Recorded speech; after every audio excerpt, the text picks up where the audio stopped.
Character relationships are one of the things I love to see the most in media, including Pokemon. Seeing the way the characters interact with each other, whether it's through being friends, rivals, enemies, or lovers. All these interactions truly add a layer of depth towards the Pokemon world, and it's one of the reasons why I love Pokemon Masters. Out of all of these relationship tropes, one of my favorites has got to be the teacher and student one, as it shows two characters who get stronger off of each other. So today, I won't be talking about Pokemon Masters, I'm going to be talking about what I usually do, and that's talking about the manga, as it surprisingly features a lot of characters of this trope. So let's not waste time and begin. First off, we have a simple one, being Blue and Yellow. Most of you will know about this one, as it's early in the story, with Blue teaching Yellow how to catch Pokemon and what evolution is. In fact, one of the reasons that Yellow beat Lance was due to Blue's teaching. Blue proudly wears the title of Yellow's teacher, as we see in the Fire Red and Leaf Green chapter. This pairing is a really good one in my opinion, as it gave Yellow and Blue a connection that was needed. As for Red, he was Yellow's hero, and Green was pretty much her boss. Whilst on the topic of Blue, we might as well talk about his master and student relationship with Chuck, the Cianwood City gym leader. In order to separate himself from his grandfather and become known for himself, a young Blue went to Chuck to get training, where he trained alongside his Sapphire, strengthening not only his Pokemon, but himself as well. Chuck was a tough teacher, so it's clear to see where Blue got his disciplined nature from. Time skip a couple of years, and the two would get into a battle in the Kanto and Johto gym leader tournament, where Blue would use Chuck's teaching as well as his own knowledge to defeat his teacher, officially surpassing him. Keeping on the topic of rivals, next we're going to talk about Silver. Silver's teacher is none other than the character of Lance of the Elite Four, who Silver met sometime after the Yellow arc, but before the Gold Silver Crystal arc. Lance gave Silver advice on the best way to take on Team Rocket, and would also gift him a Pupitar that would evolve into a Tyranitar, and Silver would return back to Lance. Although we don't get to see much of the two getting along, we do know that they're on good enough terms that they can work together, and Silver can learn under Lance. Giovanni, the father of Silver, also left him to be tutored under Lance in order for him to get strong enough to defeat him, kinda like in LEGO Ninjago with Lloyd Garmadon. Next, let's move on to the Hoenn region, with Ruby and Sapphire and their respective teachers of Wallace and Winona. We'll start with Ruby and Wallace. Ruby self-declared Wallace as his master after seeing how good he was at Pokemon contests. Wallace initially declined to teach him, but after seeing Ruby's own strength and the fact that he was a gym leader's son, he agreed. When times got tough, Wallace berated Ruby on his poor treatment of his Pokemon, and helps him get his confidence back when he starts to worry that they can't win. Wallace being Ruby's teacher is perfect, as he and Ruby are very similar in the way that they both love Pokemon contests, but are also equally strong enough in battles. On the other side, we have Sapphire and Winona.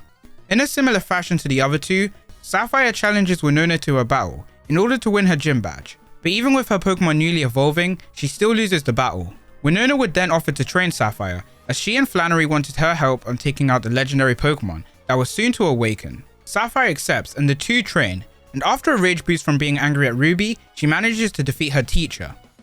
The reason for these four being the perfect group comes from the fact that they parallel each other, with the fact that Wallace and Winona used to be dating but broke up, since Winona didn't like the idea of a stronger man being constantly around her, as it felt smothering. However, for Ruby and Sapphire, it starts with them on bad terms going to good terms. Ruby and Sapphire would also take training under Tate and Liza in order to improve their skills in double battles. They also learned under Juan in order to strengthen their mind so that they would not be taken control over by the red and blue orbs. In other words, Ruby and Sapphire had a lot of teachers. Continuing the Dex Holder student and gym leader trend, we have Pearl and Crash Awake. Crash Awake finds Pearl defeated by Team Galactic and decides to help him train to get stronger. They start by trying to catch a Floatzel, which Pearl is unable to do so they downgrade to a Buizel and Pearl manages to catch it. Pearl continued his training by catching two more Pokemon, being Tauros and Diglett. And Crash Awake promises to make Pearl a theme song, just like he has one himself, which he does so, giving it to Pearl to listen with a music player. A nice pairing that's made even better with the fact that Crash Awake used to train with Pearl's father, Palmer, back when he was younger. Another Sinnoh pairing that's actually quite surprising is Diamond and Riley. Upon arriving on Iron Island, Riley reveals to Diamond that he will train him as a request from Byron. The two have a Pokemon battle and Diamond loses. Riley then tells Diamond that his weakness is his lack of speed. The two go into a cave to train for 3 days. And after defeating two Roughnecks sent by Team Galactic, Riley tells Diamond that he's passed his test. I like this duo due to its uniqueness, with the stoic Riley and the clumsy Diamond. All I wish was that Diamond got the Riolu egg they hatched, but it wouldn't work with the theme of his team. Now we move on to Unova, with another surprising one, being the trio of White, Emmett and Ingo. After realizing she has to get stronger, White heads for the battle subway so that she can learn to become a Pokemon trainer. On the subway, White goes up against many virtual trainers whilst the twins watch her progress. After a while, the train reaches its final stop, where White is finally ready to battle against one of the twins, being Emmett. The two have their battle and it ends in a tie. The train then makes its way to Castelia City in order to help Bianca. On its way there, White continues her training, and sometime later, White finishes her training with the two subway bosses. This relationship was actually pretty cool, for the reason that White was a beginner trainer at this point who could barely catch a Pokemon, but with the help of the twins, she managed to improve enough to even tie against one of them. Another Unova one is Black and Bryson. Bryson takes Black to Tube Line Bridge, where he begins to train him and his team. All of Black's Pokemon train with Vanillish, apart from him and Emboar, who train with Cryogonal. This training proves to be difficult, but allows Emboar to learn the move Hammer Arm. After some more tough steps, Black would then get to battle Bryson in a gym battle, where he manages to win, defeating Bryson, earning him the gym badge, as well as the Light Stone. Another cool pair.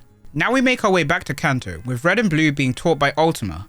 Ultima is a lady who resides on one island, and she offers to teach one of the two the ultimate move. The two are put under a bunch of trials to test their endurance, and to decide which one of the two should become the successor. Red and Blue have a battle race and succeed at the same time. They then find Ultima being attacked by Deoxys and unleash the ultimate moves, Frenzy Plant and Blast Burn.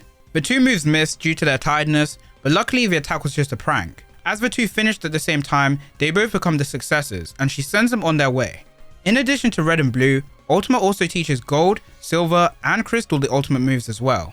The character of Ultima was actually a very good addition, as it made the ultimate moves feel actually ultimate, rather than just some moves that leave you unable to attack the next turn. Now for the final pairing, which is of course my favourite, being Red and Gold. After the events of the Gold Silver Crystal chapter, Gold asks Red to teach him some battling skills in order to surpass his rival Silver. So Red takes Gold to Mount Silver in order to train, which if you couldn't guess is a reference to the games and how you can battle Red atop Mount Silver as the final battle of Gold and Silver. Anyway, the two train on Mount Silver and get stronger together, and come up with a combination attack which lets them defeat Guile Hideout, one of the strongest villains.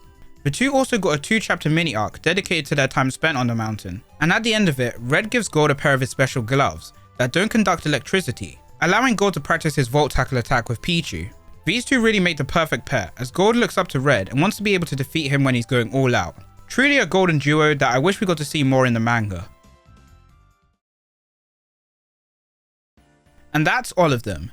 If I missed any, let me know in the comment section down below, and also be sure to tell me which master student pair is your favourite. Lastly, don't forget to like and subscribe for more Pokemon manga videos. With all that said and done, take care.